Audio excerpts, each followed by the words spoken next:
Salut les filles, ici Laura, bienvenue sur enformepourelle.com. Je vous donne des conseils pratiques sur l'entraînement pour avoir un poids santé et être bien dans votre peau. Donc aujourd'hui, je vous parle d'un nouveau concept en entraînement, puis je pense que ça s'en vient très populaire, mais je veux en parler beaucoup parce que il y a des femmes qui ont une conception, une prédisposition à penser que ce type d'entraînement va leur faire brûler énormément de gras. J'en ai parlé un peu avant parce que moi, j'avais commencé ça dernièrement. Puis, c'est le hot yoga. Donc, le hot yoga, c'est dans le fond une pratique de yoga. Il y a différents types de pratiques que vous pouvez faire. Le power yoga, où est-ce qu'on tient les poses un petit peu plus longtemps. Le flow, que c'est un petit peu plus continu, on est tout le temps en mouvement. Moi, personnellement, je trouve que le power yoga, il est plus difficile. Malgré qu'on bouge moins, mais c'est qu'on tient des positions. Tenir une position de squat, par exemple, ou de lunge, c'est quand même assez difficile. Puis moi, c'est ce qui me fait le plus travailler. Donc, il y a différents types de yoga que vous pouvez faire, mais c'est vraiment dans une salle chaude. Donc, comme je disais beaucoup avant, j'ai comme... Moi, je sortais de là, puis on me dirait que je venais de travailler, là. On dirait que je venais de courir pendant 1 heure. J'étais tellement en sueur, c'était incroyable. Fait que tu as l'impression que tu as travaillé tellement fort parce que, justement, tu es en sueur comme ça.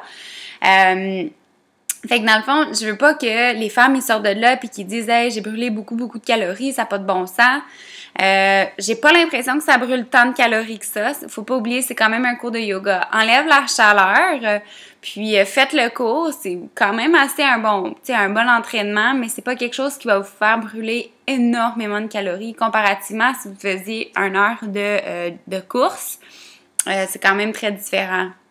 Donc, je veux juste quand même vous en parler un peu parce que y en a beaucoup qui vont dire « Ah, le yoga me fait perdre du poids. » C'est sûr que si tu embarques sur la balance après ce cours-là, tu vas avoir perdu du poids. Mais le poids que tu as perdu, c'est fort probablement de l'eau, évidemment, parce qu'on a sué incroyablement. Donc, il suffit de se réhydrater. C'est comme sortir du sauna et dire « Hey, le sauna me fait perdre du poids. » Mais t'as pas rien fait, t'es assis dans le sauna, là. Fait que c'est sûr que faut pas oublier que la perte de poids, ça revient beaucoup à le nombre de calories que tu as brûlées. Fait que si pour toi, tes fréquences cardiaques qui ont augmenté pendant le yoga, c'est incroyable comment c'était difficile, ça t'a fait travailler fort. Dans le fond, c'est OK, ça peut avoir fait brûler des calories, mais c'est encore très négligeable selon moi. Donc, pour ça, je vais vous donner un petit peu de façon pour inclure le power yoga, par contre, dans votre entraînement, que ce soit que vous êtes en train de faire une routine de musculation ou vous voulez ajouter des petites choses, vous voulez vraiment inclure le power yoga dans votre routine. Je vais vous donner mes trucs pour faire ça parce que moi aussi, je veux l'inclure malgré le fait que je m'entraîne déjà énormément.